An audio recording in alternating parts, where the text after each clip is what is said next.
la version longue cette semaine, je reçois 2 personnes qui travaillent au Centre de femmes L'Éclaircie. Nathalie Latreille, qui est la coordonnatrice, et Catherine Cazat, qui est chargée des communications et du volet militantisme. En fait, c'est ça. Dans l'émission, on passe à travers qu'est-ce que le Centre de femmes, sur quoi, quel axe qu'elle travaille. Et on passe à travers beaucoup de sujets, en fait, qui touchent les femmes et le féminisme. En fait, je pense qu'on fait un très beau survol de tout ça et j'espère que vous allez apprécier.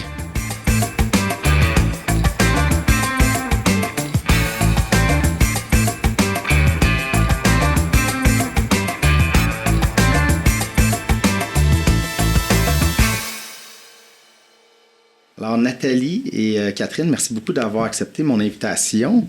Avant de rentrer dans le vif du sujet, j'aime tout le temps apprendre un peu plus à connaître mes invités, vu qu'on se connaît pas pantoute, la première fois qu'on se rencontre. Peut-être plus un background semi-rapide, là, pas besoin de partir de la naissance aujourd'hui, mais un peu ce qui vous a amené à travailler dans le communautaire ou ce qui vous a amené au Centre L'Éclaircie, peut-être le lien, ou est-ce que c'est le sujet, travailler pour cette cause-là de la femme. Je ne sais pas qui veut commencer, Nathalie. Je peux y aller. Merci Mathieu de l'invitation. C'est très gentil. On est bien contente d'être ici aujourd'hui.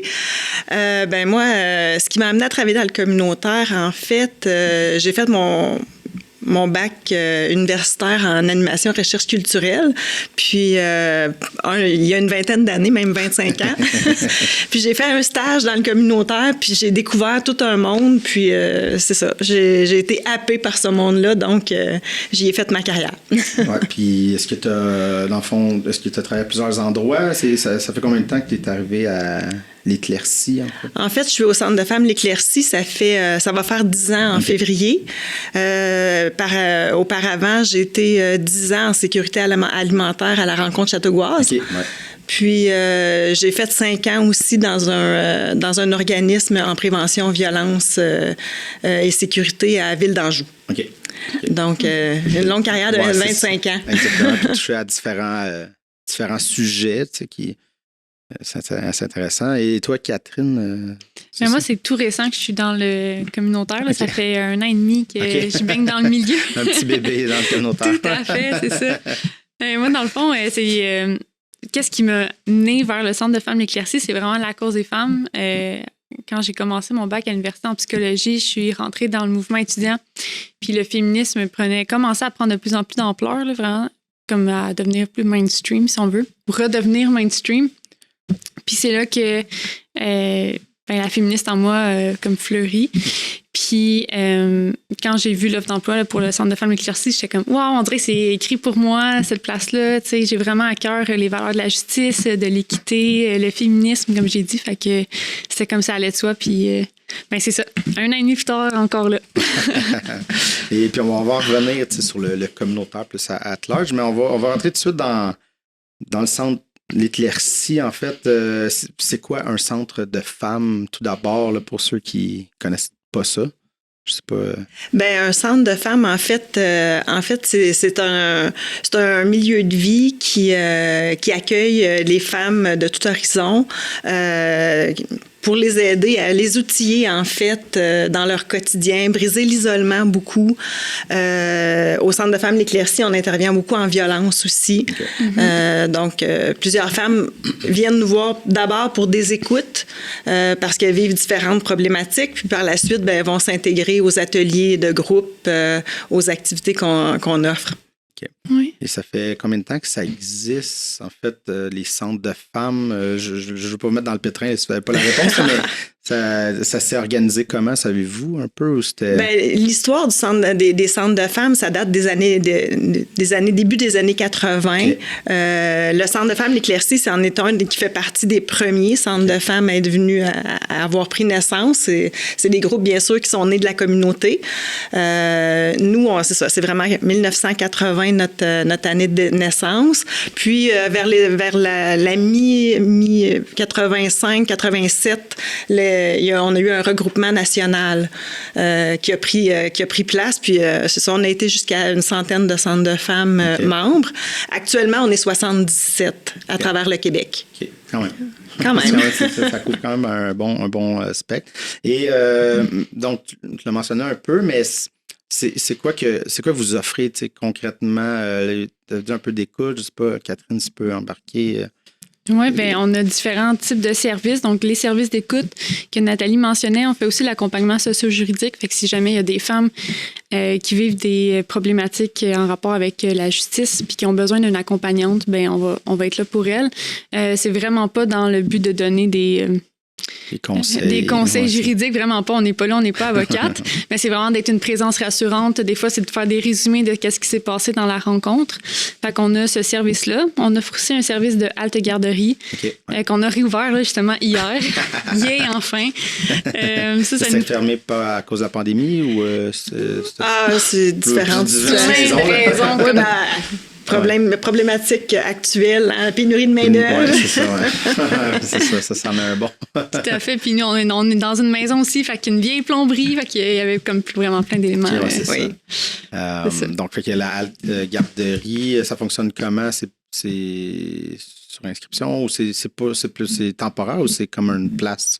Comme en garderie, ça fonctionne comment, en fait? Mais tu veux y aller? Ouais, c'est ça. C'est vraiment comme on veut offrir du répit aux parents, aux mamans. Donc, c'est plus sporadique, disons, comme aide pour la mère qui a besoin 3 heures cette semaine-là ou une journée complète.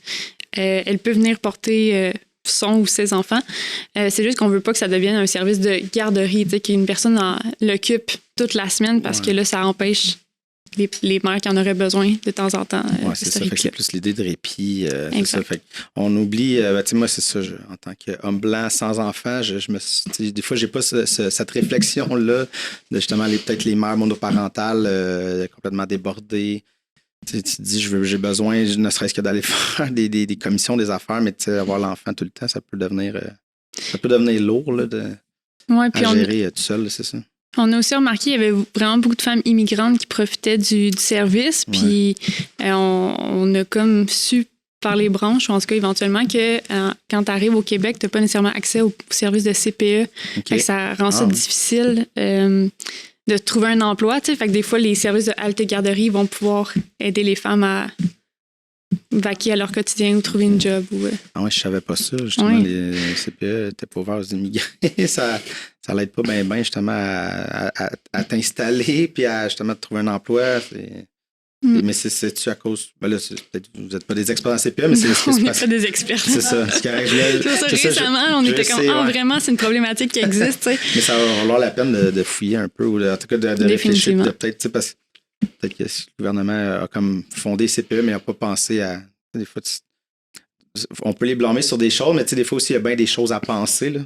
On a bien des angles morts. C'est ça, des fois, tu t'en rends pas compte de « Ah, on fait ça, c'est pour aider les familles », mais tu te rends pas compte « Ah oui, il y avait... » L'immigrant qui arrive, finalement, de la manière qu'on l'a construit, n'a pas accès à ça. C'est pas aidant. Mais on va lâcher ça. Je ne veux pas vous coincer dans les affaires. Donc, c'est ça. Fait que l'aide individuelle, l'aide de groupe, ça, c'est plus des trucs d'écoute que vous offrez? En fait, l'écoute individuelle, une femme qui a besoin, qui vit d'une problématique, qui veut rencontrer une intervenante, elle peut venir chez nous. Des fois au CLSC, ça peut être difficile de rencontrer immédiatement. Chez nous, c'est plus rapide.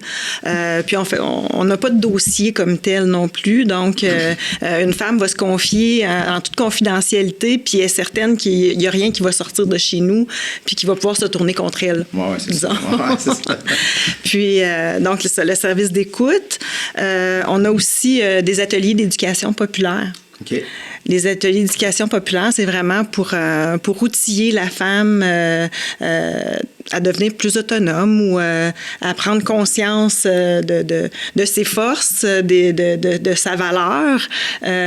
Parce que souvent, les femmes qui viennent chez nous ils ont perdu un peu confiance en elles. Donc, on est là pour essayer de remonter cette confiance-là, puis de les outiller surtout. Oui, c'est ça. Puis est-ce que vous... former ces ateliers ou ces rencontres selon ce que vous sentez qu'il y a un besoin, tu sais, ou vous allez un peu de l'avant? Ben, il y a différentes façons de faire pour choisir les thèmes. Ça peut être via les écoutes. Ça peut être dans l'actualité aussi. Avec l'actualité, il y a plein de choses qui sortent au quotidien. Là. Ouais, c'est ça. Puis, ben, il y a des fois qu'on va les consulter aussi pour voir qu'est-ce qui les intéresserait là, à ce moment-ci. OK. Et dans les courriels, Catherine, tu m'avais parlé de 4 axes d'intervention. En fait, c'est quoi? C'est comme les grands thèmes que vous couvrez. Peut-être expliquer ça un peu. Oui, bien, donc 4 axes d'intervention, c'est l'isolement, la violence, la santé et la pauvreté. Fait qu'on peut voir à quel point c'est large quand même. Comme, on peut toucher à peu près à tout ce qui se passe dans la vie d'une femme. Puis, dans le fond, ça nous permet d'articuler toutes nos interventions, nos actions, nos services au travers de ces axes-là. Donc, on va offrir des ateliers. Par exemple, cet automne, on offrait un atelier qui s'appelait Femmes et finances. Okay. Puis, ça dépassait le fait de faire un budget. C'était vraiment, bon, on va les éduquer sur les différents véhicules financiers, comment ça fonctionne, comment on investit dans un marché qui est baissier, comme en ce moment. Fait que des fois, on va vraiment donner des outils. Là, c'était pour comme de l'empowerment financier, comme un levier d'indépendance. Ça, c'est en pauvreté, tu sais. Puis après ça, on va aussi, là, comme aujourd'hui, c'est le lancement des dojos d'action. Okay, je sais pas si tu connais ça. Oui, bien, je n'ai déjà entendu parler avec les années. Là, moi, ça fait 11 ans que je travaille ici. Là, fait que, mais dans le communautaire. Dans le communautaire, ça spin d'un organisme à l'autre. Là, mais peut-être l'expliquer. On peut rentrer là-dedans tout de suite. Là, les dojos, qu'est-ce que c'est que ça? Fait que les dojos d'action, ça commence, c'est du 25 novembre au 6 décembre. Dans le fond, le 25 novembre, c'est vraiment une journée comme internationale qui est faite pour dénoncer la violence qui est faite envers les femmes. Puis nous, au Québec, ça finit le 6 décembre, qui est la journée de commémoration de la tuerie. Là, à la Polytechnique. À la Polytechnique, exactement. Puis dans le fond, c'est vraiment 2 jours où on va sensibiliser sur les différentes formes de violence qui peut être faite envers les femmes. Donc, c'est ça, c'est un axe là-dedans. Parce qu'à un moment donné, je pensais à ça, tous les axes que vous avez, dans le fond, bon, c'est ça, c'est tout ce qui touche la femme, mais dans le fond, c'est tout. C'est la vie. Mais y a-t-il un risque des fois pas de s'éparpiller, mais de plus savoir par où prendre les sujets tellement que ça peut aller n'importe où, ou si vous êtes aussi guidé par l'actualité, je sais pas. C'est une bonne question. Bonne question. Effectivement, que ça peut être. On pourrait s'éparpiller, effectivement, puis centrer nos actions pour plus d'effets. C'est ce qu'on souhaite. Qu'on souhaite. Évidemment. Ouais, puis, d'ailleurs, on s'en va en planification stratégique prochainement, justement, pour être en mesure d'aller cibler là où le Centre de femmes peut faire une différence. Recentrer nos actions avec la pandémie, avec la pénurie de la main-d'œuvre, avec les enjeux actuels, de voir un peu, faire le point où on en est, puis comment bien s'orienter pour répondre le plus possible aux besoins des femmes de notre communauté. Oui, c'est ça. Puis il y a aussi que, le communautaire, moi, je suis sûr que je suis sensibilisé là, de par mon travail ici, puis que j'ai rencontré énormément d'organismes avec le temps, mais déjà, le communautaire est quelque chose d'un peu, je ne veux pas dire fragile, mais justement, c'est comme on fait beaucoup avec peu.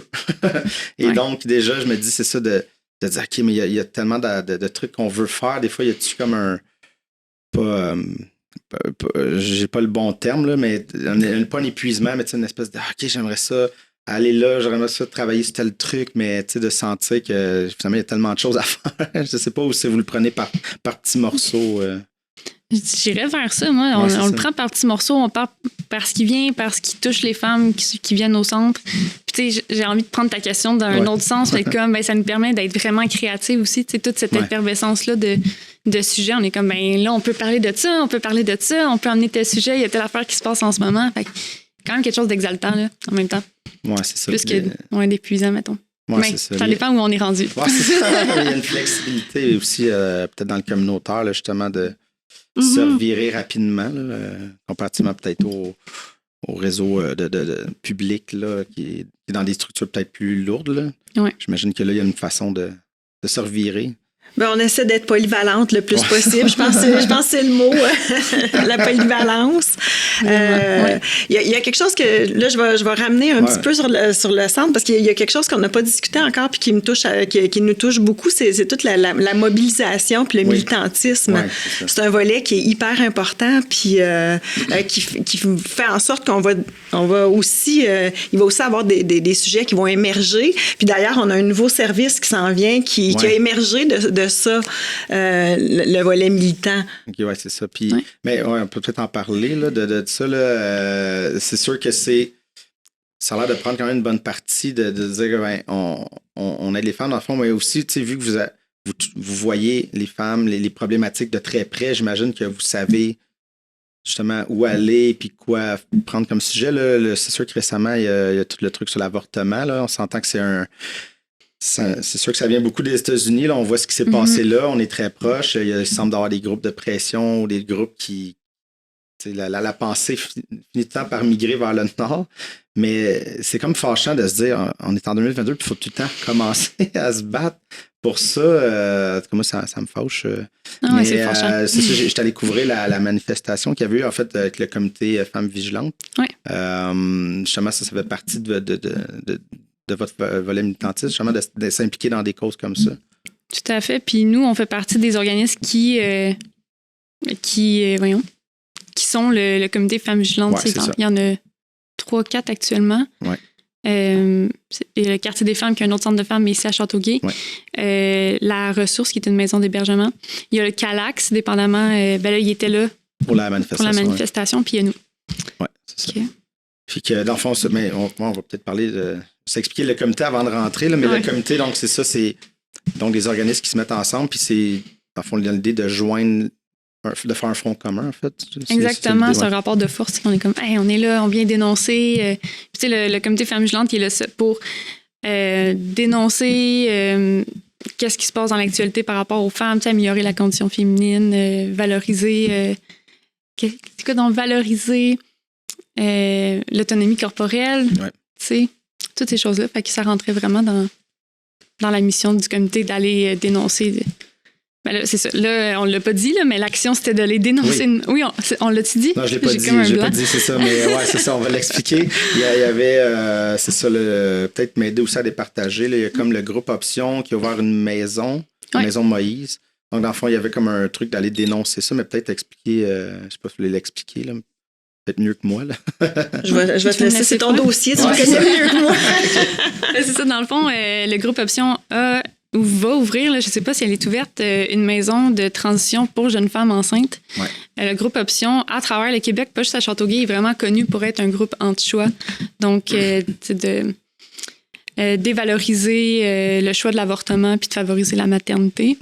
Fait que ça, pour nous, c'était comme inacceptable que ça soit une ressource comme seulement la seule ressource disponible pour les jeunes femmes enceintes, puis que en fait c'est comme le manque de transparence par rapport au fait qu'ils sont anti-choix. Ils restent vraiment dans l'ambiguïté. Si on leur demande bon, êtes-vous pro-choix, ils vont dire ben on se positionne pas, on veut pas prendre de position politique, mais de pas se positionner.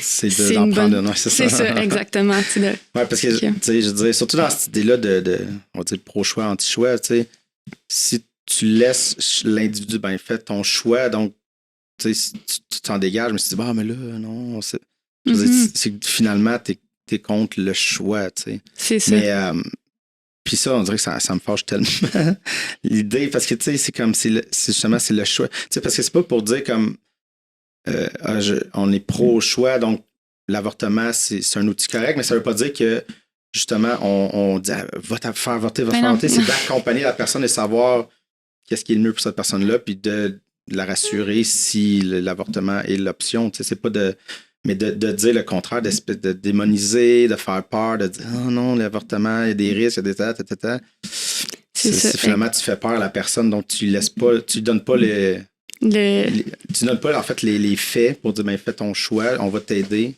C'est pas un consentement éclairé, tu sais, définitivement pas là. Non, c'est ça. Donc, c'est ça. Mais là, c'est pas clair si on va à la maison, c'est ça, c'est comme. Mais Pour vrai, peut-être, là, c'est juste moi qui manque l'information. En ce moment, ça se peut, c'est censé s'ouvrir cet automne. Fait que je serais pas surprise qu'elle soit ouverte en ce moment. C'est ça. J'avoue, j'ai pas regardé après. Là. J'avais tout couvrir la manifestation, mais je j'avais pas vu après ce qui s'était passé. Mais vous, en réponse à ça, dans le fond, vous allez ouvrir ou c'est déjà disponible, en fait, un accompagnement pour la... Oui, en fait c'est qu'on souhaite pouvoir accompagner la femme parce qu'elle peut être jeune, mais elle peut être moins jeune aussi. Ouais, Donc, on souhaite accompagner la femme, une femme qui tombe enceinte puis que c'est non désiré au départ. Bien, on souhaite l'accompagner dans sa réflexion pour qu'elle puisse prendre une décision éclairée en bout de ligne, qui ne sera pas axée en lien avec les mythes et les entendus dire. C'est vraiment en fonction d'elle, puis de son corps, de son futur, puis qu'elle prenne le meilleur choix éclairé possible. Donc, on veut l'accompagner là-dedans. Puis si son choix va à l'avortement, ben on va pouvoir l'accompagner aussi dans ce processus-là, qui n'est pas un processus facile. Non, c'est ça. C'est pas... je veux dire, c'est pas quelque chose que tu fais pour le plaisir. C'est pas... Tu sais, quand le monde dit les femmes utilisent ça comme moyen de contraception, mon Dieu, c'est pas vrai. C'est le dernier recours. C'est ça. En tout cas, de ce que j'en sais, je ne peux pas avoir l'avortement, mais dans le sens que, mon Dieu, ça doit pas être le fun, tu sais, ce moment-là. Je veux dire, il y a plein émotionnellement et tout ça. Fait que c'est pas... ça vient si vraiment... tu te rends là, c'est vraiment pas comme... à la légère ou... Non, c'est un dernier recours. Exactement. C'est un dernier recours. Fait que nous, on souhaite pouvoir accompagner ces femmes-là. Puis par la suite, si elles ont besoin d'en rediscuter, ben on peut pouvoir aussi bien finaliser le tout pour qu'elles puissent reprendre après sa vie normale, disons. C'est ça, parce qu'actuellement, il y a seulement 3 organismes, en tout cas du moins reconnus par la FQPN, qui est la Fédération des plannings des naissances... Fédération du Québec, québécoise du planning des naissances, bref, qui sont reconnus par cette fédération-là, qui sont pro-choix, puis qui donnent des services, mais sont seulement téléphoniques, ou à moins que tu habites à Montréal ou à Québec, tu sais, mais pour le restant du Québec, c'est juste téléphonique. Fait que nous, on voulait vraiment pouvoir être une alternative aussi à ces services-là, puis en même temps être une résistance féministe au groupe anti-choix. Oui, c'est ça. Puis, bon, c'est ça. Je sais pas si vous pouvez le dire, mais moi, ça me fâche, c'est ça, que la religion prenne encore autant de place en 2022. Puis là, c'est mon opinion, mais je veux dire, on dirait que c'est ça retarde tellement. On dirait que on avait des gains, puis tout le temps en train de... Ils veulent faire des pas en arrière, mais je suis comme, mon Dieu. Et puis, je veux pas que vous prononciez. Si vous voulez pas prononcer, là, moi, c'est mon opinion. Là. Moi, je serais pas tardée quand on parle de féminisme. C'est un peu ça. Hein? Puis c'est pas juste avec la religion. Non, c'est aussi avec les politiques gouvernementales. C'est dans... Faut être vigilante. Faut être vigilante. Les gains qu'on fait, c'est jamais des gains qui sont sur lesquels on peut se dire... on est sûr de ne plus jamais y revenir. Tu sais, on parle d'équité salariale encore aujourd'hui. On parle d'avortement. On parle de... Peu importe ce qu'on va nommer, c'est jamais de l'acquis. Il faut toujours faire attention parce que le pas de recul peut toujours peut toujours avoir lieu. Il faut toujours être vigilante. Oui, définitivement. C'est ça. Puis, on dirait que ça ne me rentre pas dans la tête que, justement, faut encore parler de féminisme. Pas dans le sens qu'il ne faut pas en parler, mais dans le sens que je suis comme, mais voyons, pourquoi qu'il y a encore des combats? Parce que dans un sens, dans le meilleur des mondes, il y aurait plus de combats. En fait, on n'aurait pas à parler, les causes féministes, ce serait juste acquis dans la société. Mais on dirait que je suis comme, voyons, il me semble que c'est long à pénétrer dans la tête des gens ou dans les institutions. C'est plus institutionnalisé aussi, peut-être que individuel, mais tu sais. Des fois, je me dis comment ça qu'on est encore là à se battre, mais y a-t-il quelque chose de fâchant là-dedans de dire ça fait X nombre d'années, puis on est tout le temps en train de gratter, de checker, pas que de recul, tu sais. Est-ce que c'est fâchant? Ah, ben oui. La colère est constante. Dans le féminisme, c'est apprendre à gérer ses émotions, tu sais. Ce qui est pour vrai, c'est vraiment fâchant. Puis ça peut être épuisant, ça, justement. Ça. En même temps, gérer les émotions, tu sais. On dirait que c'est ça, tu sais, parce que c'est comme si vous fâchez, bon, ben là, regardez, il se fâche. Puis c'est tout le temps comme un peu paternaliste de pas de rabaisser, mais tu sais, ce serait normal d'être fâché par des émotions juste mon Dieu. C'est la colère est légitime. Là. C'est ça, c'est exactement. Fait que, donc, c'est ça. Mais sur l'avortement, y avait-tu d'autres choses où on passe à un autre sujet? Je pense qu'on a fait le tour quand pas même. mal fait le tour. Je pense que ça fait le tour. Une chose que je voulais préciser aussi, c'est que on n'est pas contre l'aide que Option offre aux jeunes mamans qui en ont besoin. Ouais, c'est ça. On est contre le fait qu'ils sont pas transparents par rapport à leur position par rapport à l'avortement, mais l'aide qui est offerte, on voit bien que c'est utile puis il y a vraiment des jeunes femmes qui en ont besoin. Fait que ça, je voulais juste c'est ça. rendre ça assez clair parce qu'on s'est fait... on s'est fait dire, ben là, êtes-vous contre le fait d'aider des mamans? Puis on était comme, ben vraiment pas. Non, c'est ça. Non, c'est ça. Mais tu sais, dans chaque chose, c'est jamais noir ou blanc. Là, je veux dire, c'est pas... C'est ça.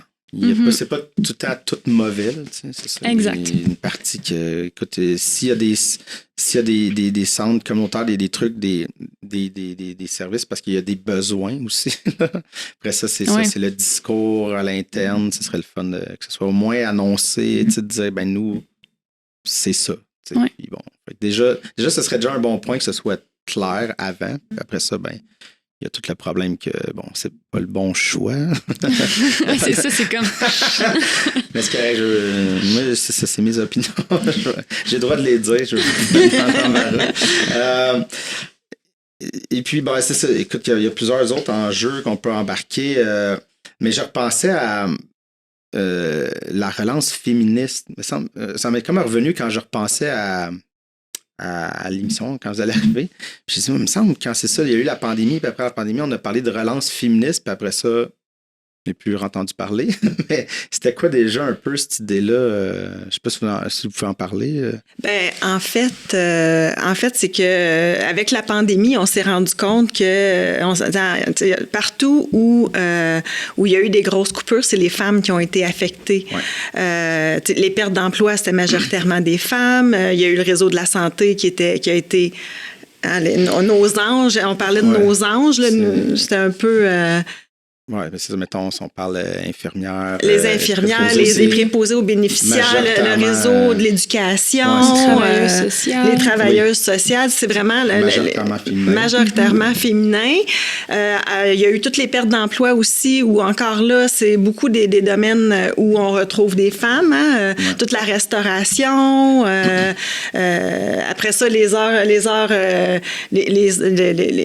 épiceries qui avaient besoin de personnel, c'est encore les femmes, c'est beaucoup les femmes qui sont touchées.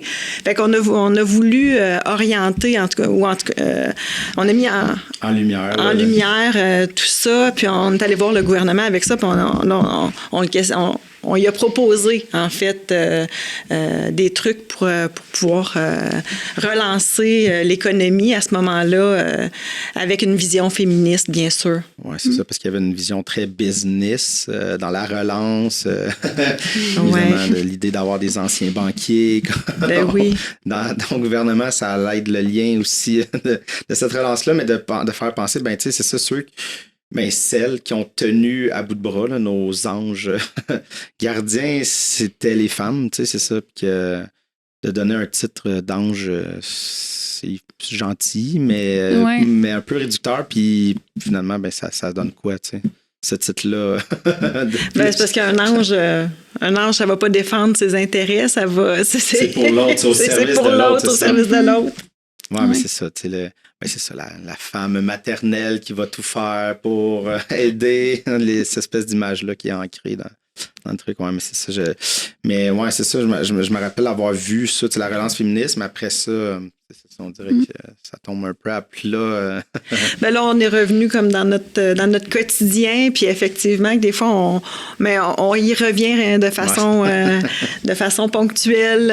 On va aller voir nos représentants provinciaux majoritairement, parce qu'au Québec, on est vraiment au niveau provincial. Mais pendant la pandémie, on a quand même, les groupes, du moins qui viennent en aide aux femmes, on a quand même eu des subventions intéressantes. C'est sûr qu'on n'a pas d'augmentation de nos subventions à la mission assez importante, mais on a quand même eu, on a eu du secrétariat de la condition féminine, on a eu une bonne subvention qui a pu nous aider mais pendant la pandémie, vraiment aider les femmes, pour les femmes, à passer au travers. On était comme OK, cool. mais ça, on reviendra le fameux combat du communautaire, l'aide à la mission. Là, mais en même temps, ça m'ouvre une porte de justement comment ça s'est passé dans la pandémie. Si vous étiez comme justement le lien avec les femmes qui viennent vous voir. Bon, le one-on-one, on peut le faire par Zoom, mais c'est moins chaleureux. Mais ça s'est passé comment, en fait? Ouais. Ben ça s'est passé comment? Ça a été une période assez difficile. Hein? On s'est adapté comme tout le monde. Hein? Comme tout le monde, on s'est adapté au télétravail dès le départ. On a fonctionné beaucoup par téléphone. C'était le plus facile pour les femmes aussi parce que c'est pas toutes les femmes qui étaient branchées. Donc, c'est ça, le téléphone, les rencontres par Zoom, effectivement, ça, on a fait beaucoup. C'est clair. Beaucoup. Il y a eu une peur qui s'est installée qui a fait en sorte qu'on a des femmes qui commencent à revenir là, qu'on n'avait pas vu depuis le début de la pandémie parce que c'est ça, trop peur de sortir de la maison. C'était des femmes d'un certain âge à qui on a dit, ben là, vous devez rester à la maison parce que c'est dangereux pour vous de mourir. Oui, c'est ça. Oui, ça vient. Ça frappe l'imaginaire, là, c'est ça. Oui. Mais, Fait qu'on s'est adapté au fur et à mesure. On a équipé certaines femmes de tablettes pour pouvoir participer à nos activités de groupe. Oui. Mais il y a quelque chose que peut-être certaines personnes y pensent pas, là, mais justement, quand on était enfermés, moi, personnellement, j'étais dans un 3,5 avec mon ex, mais on était dans un 3,5 à Montréal à 2. Puis, moi, les deux, on voyait des psys pour diverses raisons, mais là, de dire, bon, ben, je vais parler à ma psy, mais t'es pas, dans un 3,5, t'as pas de place où, tu dire, je vais être vraiment, l'autre m'écoute pas. Puis nous, c'était pas dans un contexte où il y avait une problématique entre nous, là, mais déjà, là, tu te sens pas à l'aise de te livrer à ton psy, à ta psy, pendant que la porte est fermée, mais tu sais, mais il doit y avoir des cas de, tu sais, c'est difficile de justement parler, tu sais, sans... Ben effectivement qu'on a perdu le lien avec plusieurs femmes. Puis on se rend compte aujourd'hui que on s'est rendu compte avec le temps que de nombreuses femmes qui étaient aux prises avec un mari violent, la violence ne fait qu'accentuer parce que là ils étaient pris 24 heures sur 24 ensemble. Là. Il n'y avait plus de moyen de communiquer ou en tout cas c'était très difficile de communiquer. En toute sécurité, là. Oui, c'est ça. Des fois, c'était des échanges courriels qui se passaient, tu sais, on réussissait à... Mais le téléphone, après ça, t'as le mari, t'as les enfants en arrière, il n'y a pas de lieu, comme tu disais, sécuritaire pour te livrer. Oui, c'est ça, libérer de quelque chose, puis ne serait-ce que... C'est sûr que si on passe par la violence conjugale, on comprend pourquoi, mais même si c'est pas rapport à ça, quelque chose de moins, tu te sens pas dans une bulle, je peux parler, l'enfant crie l'autre bord, tu te sens quelqu'un écoute. Moi, je l'ai vécu, là, je parlais à ma psy, puis c'était bizarre parce que même si mon ex, on mettait des écouteurs quand l'autre parlait à la psy, mais tu sens l'autre vivre l'autre bord, t'es quand... tu te sens pas bien de... Non, effectivement, tu sens... C'était l'affaire, mais tu sais, c'est ça. Tu sens pas que la confidentialité est complètement là. Hein? C'était dur, puis en plus, tu sais, je me rappelle, ce mars-avril, il faisait froid, là. Des fois, je disais, je vais sortir sur le balcon, mais j'avais mon manteau, il faisait frais, puis j'étais là 1 heure. Mon Dieu, c'était pas pratique. C'était pas le bon temps de l'année. Tu fais les conditions idéales, mettons. Non, c'est ça, exactement. Mais bon, tout le monde s'est fini par s'adapter. Mais on peut peut-être rentrer dans la violence conjugale parce que c'est aussi un truc que vous abordez, même si vous n'êtes pas une ressource spécialisée là-dedans. Mais tu sais, c'est un truc puis là, qu'on a vu avec la pandémie. On a vu peut-être l'ampleur de ce phénomène-là. Je dis phénomène, c'est peut-être pas le bon mot, là, mais on a vu l'ampleur de ça parce que là, justement, tout était sous presto. Là, enfermé dans une maison avec quelqu'un, même si ça allait bien avec ta partenaire, moi, j'ai eu des frictions. Là. Si on est dans le 3,5, t'es comme, OK, je vais aller là, tu vas aller là. Des fois, t'as besoin de temps. Ça, fait que j'ose pas imaginer les relations qui étaient déjà extrêmement problématiques ou dans les cas de violence. Là. Je sais pas comment... tu sais quoi dire là-dessus. Je vais répéter, je vais répéter ce que j'ai dit tantôt. Aujourd'hui, on voit les effets, puis on a plusieurs femmes qui viennent nous voir parce que là, c'est trop, là. C'est trop, il faut qu'elles sortent de ce milieu-là. On a plusieurs femmes que ça a été le déclencheur pour partir. Puis on a celles qui continuent de subir encore aujourd'hui, là. C'est pas facile de partir d'un milieu comme celui-là, puis ça prend un déclencheur, mais qu'est-ce qui va être le déclencheur? Ça, c'est vraiment propre à chaque femme, puis faut respecter le rythme de chacune, je pense, à travers ça. Là, c'est ça qui est l'important, en tout cas pour nous, là, c'est ça l'important, de respecter le rythme de chacune. Et c'est aussi que dans la pandémie, il y avait le côté faut pas sortir, faut pas, mais là, il a fallu marteler le message que, c'est ça, si physiquement ou même mentalement, là, mais si vous êtes dans un état les ressources d'aide, ils sont toujours là. Allez-vous-en, pas, parce que c'est comme, vous avez le droit de sortir, là. Puis il y avait le couvre-feu en plus, mais c'est comme, allez-vous-en pareil, là, c'est pas parce qu'il y a un couvre-feu que... Mais ça a dû être un moment pas stressant, mais de dire, OK, il faut passer ce message-là, il faut qu'il se rende, mais en même temps, on n'a plus le lien... avec les femmes, c'est un peu intense, là. Oui, ça a été une période difficile, là, vraiment difficile, tant pour nous, les intervenants du milieu, que les femmes qui l'ont vécu, là, de se sentir comme impuissante à pouvoir aider, là, c'était difficile. Oui. Et puis vous, dans le fond, votre part de travail dans le côté violence, c'est plus l'écoute et peut-être l'aiguillage comment ça fonctionne? C'est plus à ce niveau-là. Bien, effectivement, que c'est l'écoute dans le premier. Au premier abord, c'est l'écoute puis de croire la femme dans ce qu'elle nous dit, là. Je pense que c'est la première chose, la croire. Puis par la suite, on va avancer à petits pas avec elle en fonction d'où elle veut aller, de ce qu'elle veut faire, de ce qu'elle veut explorer. Fait qu'on va avancer un petit peu, puis on va la référer aussi aux besoins. On est en lien avec les ressources du milieu, avec les maisons d'hébergement, avec le Calax, avec toutes les ressources qui sont disponibles. Fait qu'en fonction de ce qu'elle souhaite, on va faire un bout de chemin avec elle. Puis quand nous, on voit qu'on a fait ce qu'on pouvait à ce moment-là, puis qu'elle est prête à passer à une autre étape, on va la référer assurément. Oui, c'est ça. Puis ça me fait penser, là, mais là, au pire, on ne va pas là-dedans, là, mais c'est que dernièrement, justement, avec l'affaire Julien Lacroix, que là, le fameux article de la presse qui remet des doutes en tout cas pas des doutes, sur est-ce que les femmes ont avancé, mais de la façon dont la première enquête a été menée. Est-ce que je ne sais pas si vous avez suivi ça ou est-ce que vous ne voulez pas rentrer là-dedans, là, mais... Ben, comme plus ou moins. OK, ouais, c'est ça. Ouais, c'est ça. Ouais, c'est oui, ça. Je sais ce qui s'est passé, je sais ce qui s'est dit, je connais à peu près, les répercussions de cet article-là qu'il y a eu aussi. Mais pour ma santé mentale, souvent, il y a certaines choses que je ne vais pas aller explorer trop loin. Mais d'abord, la seule affaire que je veux peut-être amener, qui est comme en parallèle, c'est que j'ai écouté Tout le monde en parle, où ils sont venus là-dessus, puis il y avait la directrice de CAVAC Montréal, là. Donc, le centre d'aide aux victimes de violence. Ou, des actes criminels, c'est ça. C'est plus grand, là, mais c'est...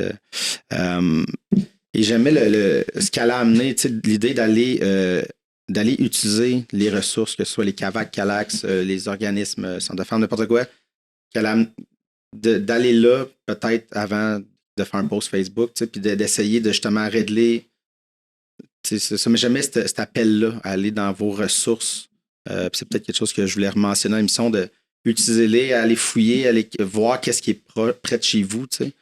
Puis d'aller peut-être là avant de faire une dénonciation publique, parce que peut-être que c'est la bonne affaire à faire, mais vous êtes mieux d'aller vous libérer, de parler à quelqu'un, de voir les options aussi, tu sais. Je connais pas le processus des femmes qui ont fait ces dénonciations-là. Fait que je sais, puis peut-être qu'ils ont fait ce travail-là aussi en amont. Fait que moi, je suis tout le temps plus la façon que la personne va s'emparer, ça va y appartenir. Si ça passe par les réseaux sociaux, ça passera par les réseaux sociaux. Puis ça. Mais effectivement, on est une porte d'entrée. Après ça, si jamais on sent que ça dépasse notre mission, on réfère. Exact, c'est ça. Puis on se connaît bien dans le milieu communautaire quand même, fait que c'est facile de faire des références de proximité. Non, puis tu sais, moi, je voulais pas blâmer ceux qui font les posts Facebook. Je fais juste dire que c'est peut-être bon aussi de tu sais, parce qu'on sait que les médias sociaux, ils viennent aussi avec des fois une spontanéité de tu réfléchis pas, tu pitches quelque chose et il y a des répercussions. Et même pour toi, tu sais, des fois, ça peut amener un stress. Fait que des fois, est-ce que aussi tu es prête à vivre ce truc-là? Tu sais, fait que c'est pour ça, jamais l'idée de aller utiliser vos ressources et juste commencer le processus. Tu sais. Fait que je voulais juste le rementionner. À ça, je on peut vous aider. Oui, c'est ça. Définitivement. Et voilà. En même temps, je serais portée à dire que oui, si elles viennent nous voir parce qu'elles veulent faire le point, on va les aider, mais en même temps, si elles prennent cette alternative-là dès le départ, c'est leur choix. Oui, c'est leur choix. Comment je pourrais dire, on respecte ça aussi. Là. Oui, tout à fait. Tout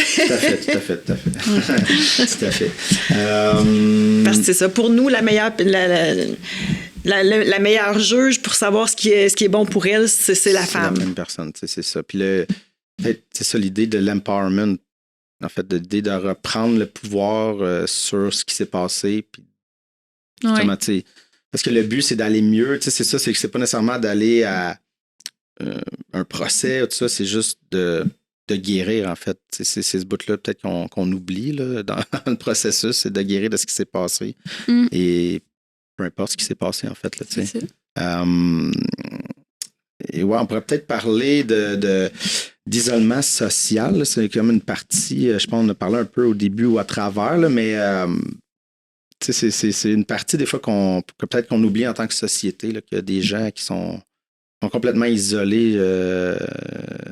Je sais pas comme...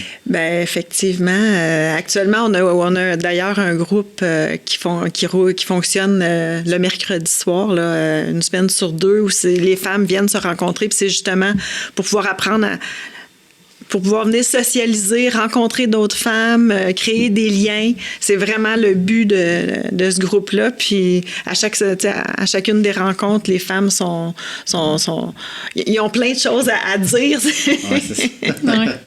Et mais on dirait que je me demande comment qu'on va les chercher aussi, parce que l'idée s'ils sont isolés, c'est comment qu'on trouve ces femmes-là. Toutes les façons sont bonnes. Hein? La télé communautaire, la radio communautaire, ça peut être les journaux locaux, les médias sociaux. Le bouche à oreille fonctionne énormément aussi.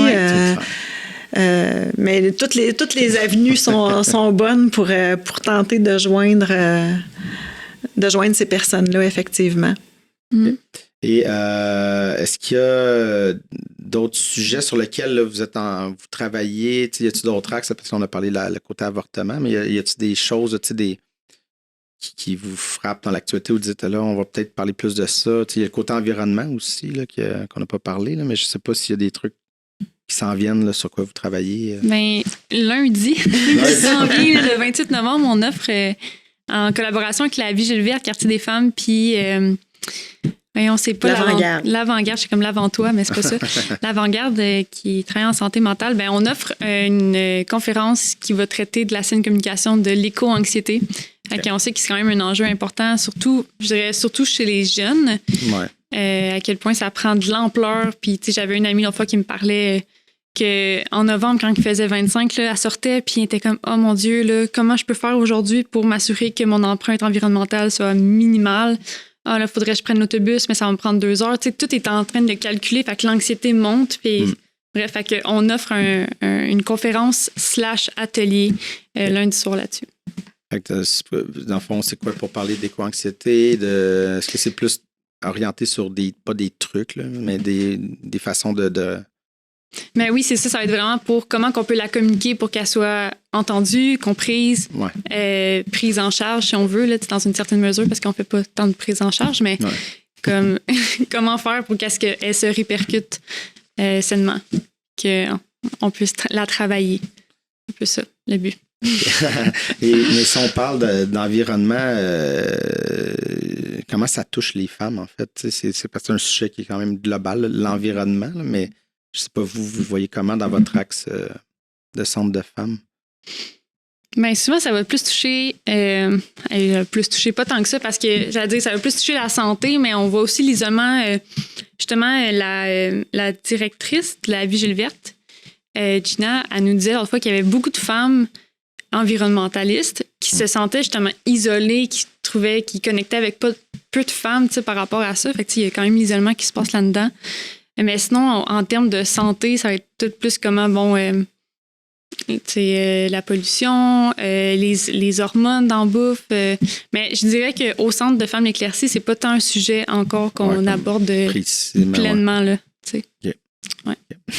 Mais on sait que les enjeux environnementaux ont des répercussions majoritairement sur la vie des femmes, ne serait-ce que sur le système reproducteur. Avec tous les produits chimiques qu'on retrouve dans nos cultures, on a de plus en plus de femmes qui ont de la difficulté à devenir enceintes. C'est un effet là, concret, direct. Ça a aussi des effets comme sociaux. Par exemple, là, avec la pandémie, ça part aussi de problèmes environnementaux, l'apparition de tous ces virus-là, puis qui sont de plus en plus virulents, justement. Mais ça a des impacts après ça, socialement, sur les femmes. C'est qui prenait soin des enfants pendant le confinement, malgré qu'elles travaillaient temps plein de la maison, fait que c'était comme... Ça a d'autres effets aussi. Oui, c'est ça. On tentait des travails, mais les enfants aussi faisaient l'école à la maison. Comment tu gères ça? J'avoue que moi, j'ai pas d'enfants. Je sens que j'étais content. Mais même ça, c'est comme, tu sais, des fois, je me disais, comment ils font, là? Je leur levais mon chapeau parce que j'avais de la misère à me gérer moi-même.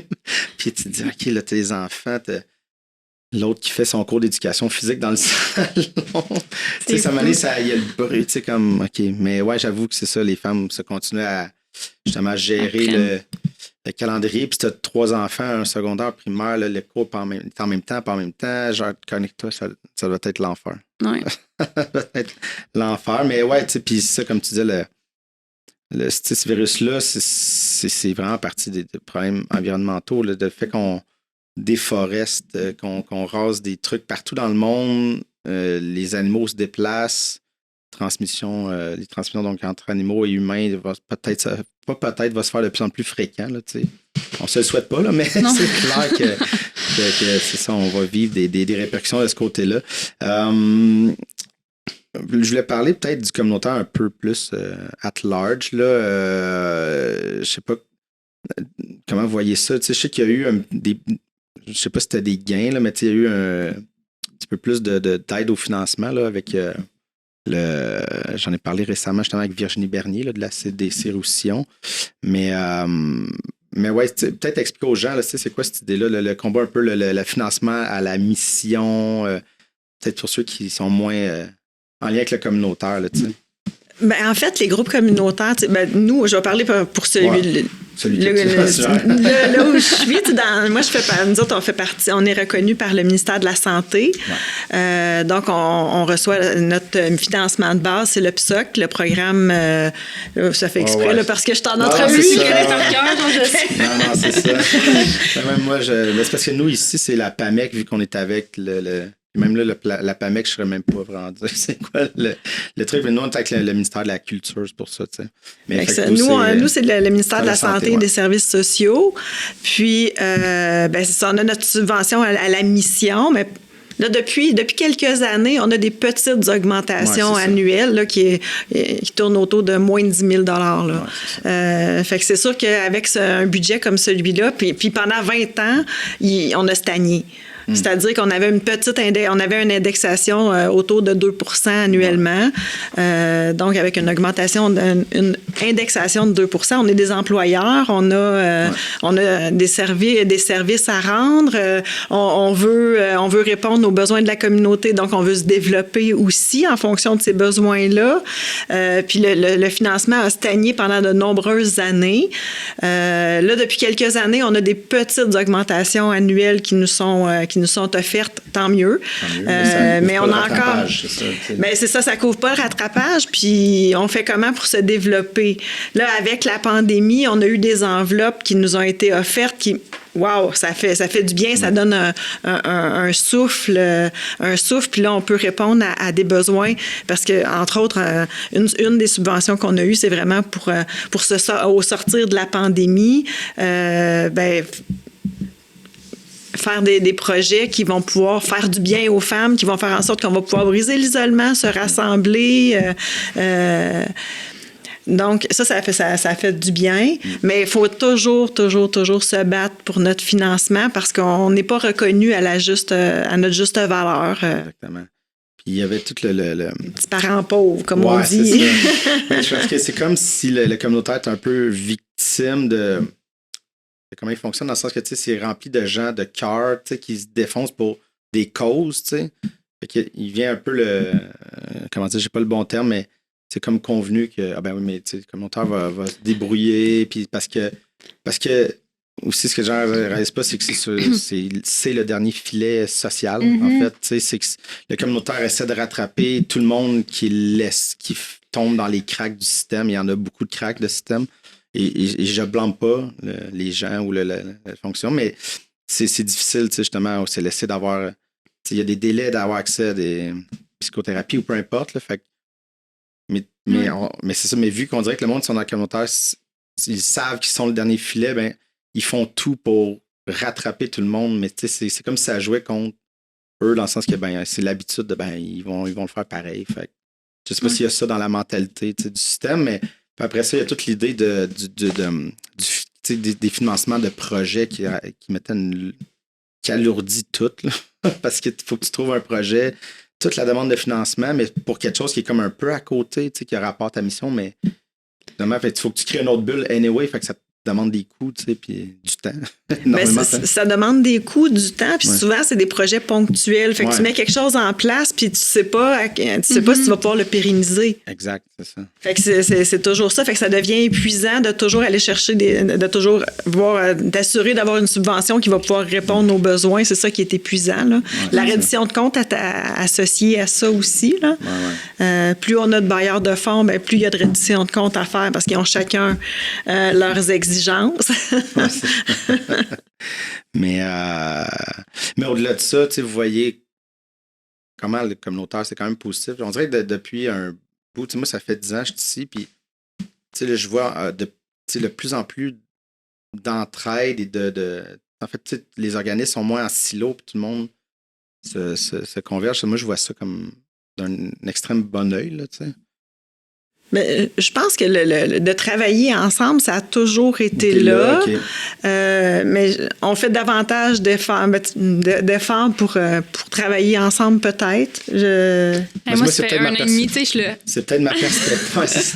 On c'est dirait. Peut-être mon regard d'externe, là, tu sais, mais j'ai l'impression, tu sais, avec la CDC, puis il y a quelque chose qui Mais les CDC, ça, c'est vraiment des organismes qui sont là pour nous supporter. Puis on va se réunir à plusieurs reprises dans l'année. On va mettre en commun, on va discuter des enjeux communs. Puis de là, des fois, il émerge des prises de conscience ou en tout cas des projets qui peuvent être mis de l'avant, effectivement. On a c'est ça, nos CDC sont assez proactifs puis sont là vraiment pour nous supporter. Oui, c'est ça. Avant de terminer, il ne reste vraiment pas de temps, mais est-ce qu'il y avait quelque chose qu'on n'a pas mentionné ou que vous vouliez dire terminant comme ça? Moi, je trouvais qu'on n'avait pas parlé beaucoup de l'angle de la pauvreté. Puis c'est un angle, dans lequel on intervient quand même aussi, là. Puis on a de plus en plus, là. C'est ça, c'est une problématique. En tout cas, nous, on voit que ça a augmenté beaucoup avec la pandémie, là. Aujourd'hui, on a puis tous les problèmes de logement, l'accès au logement abordable, c'est une autre problématique qui est vraiment d'actualité, là. Dans la région, on a des groupes forts en logement social, mais malgré ça, on manque de logement. Je pense que le fait que nos gouvernements se sont désinvestis pendant plusieurs années, là, il y a beaucoup de rattrapage à faire parce que c'est ça, on se retrouve avec plein de familles qui... Oui. Faudrait commencer par reconnaître qu'il y a une crise du logement. Ben, c'est ça. C'est ça, je m'allais le First dire, step. qui n'est pas tant facile pour le gouvernement à prononcer ce mot-là. Ouais.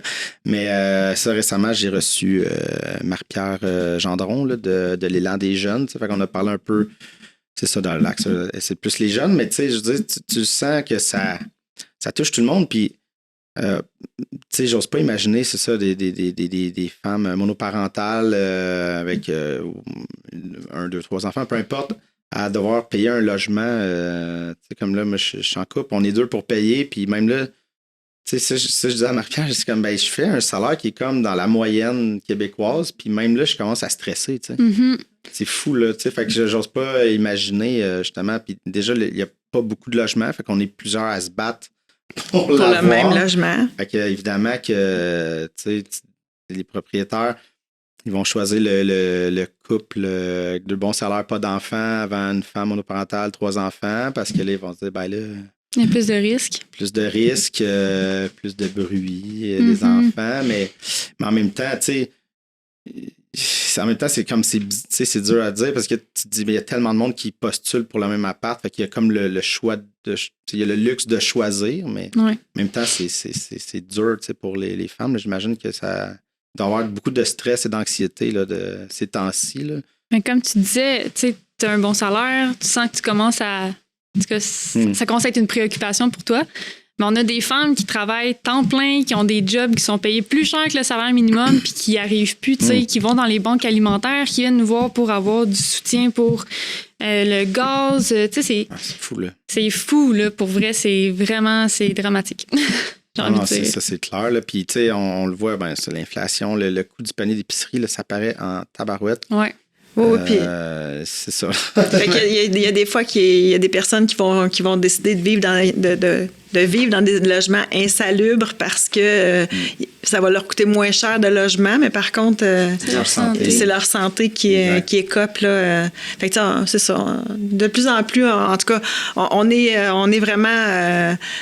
on a vu une différence dernièrement, là, depuis les derniers mois, là, au niveau de la pauvreté. Là, on a de plus en plus de femmes qui viennent nous voir qui ont des grosses difficultés. Oui, puis ça, c'est stressant parce que, tu sais, qu'est-ce qu'on peut faire? faire? C'est ça, ben oui. Parce que c'est de tous les fronts, là, je veux dire. L'inflation, mais on s'entend que les prix en épicerie, c'est plus que l'inflation. Là. Bon, je comprends qu'il y a le prix du transport, le gaz. Ben oui, puis le transport en commun. Tu sais, mettons ici, ça arrive sud, là, c'est... Qu'est-ce que tu veux faire? C'est ça. Tu pars de la prairie, ça prend 1 heure venir au centre quand ça prend 15 minutes d'auto. C'est... Non, c'est ça. Ben, ça, c'est bizarre, le Roussillon. Puis j'en ai parlé dans diverses émissions, mais parce que tu as comme Châteauguay, tu as la 30 avec des champs, puis il n'y a rien, puis tu as l'autre bord, ben, tu sais, la prairie, Saint-Constant, Sainte-Catherine, qui sont toutes ensemble, mais même là, le transport en commun dans ces villes-là, à travers ces villes-là, tu sais. Partir de la prairie, venir à Sainte-Catherine, des fois, ça peut prendre 2 heures en transport en commun. Ouais, c'est pas exagéré. Non, c'est ça.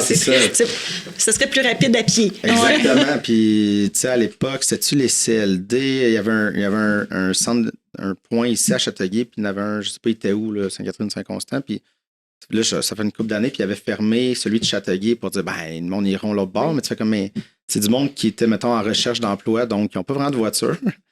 Puis je sais que il y avait des groupes communautaires d'ici qui étaient partis en autobus, tu sais, puis pour se rendre justement à whatever Saint-Constant, je sais pas c'était où. C'était le centre local d'emploi.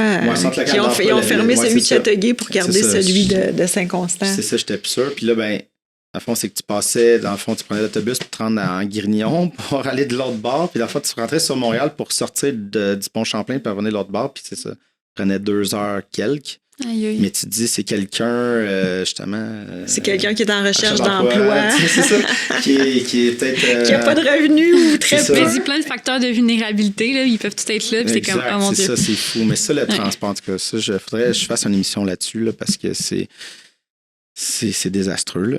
Ouais.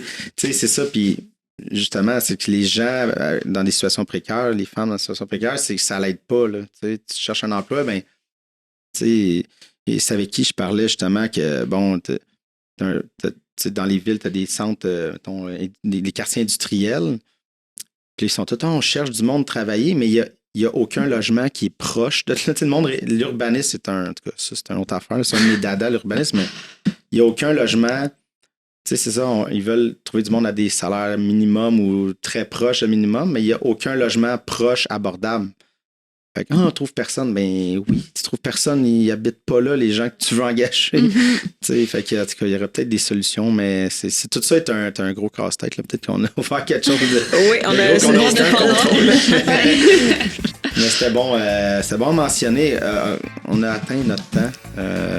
Mais merci beaucoup. Merci à toi. Je pense que ça a aidé à faire un gros portrait de. Merci beaucoup pour l'invitation. Très apprécié.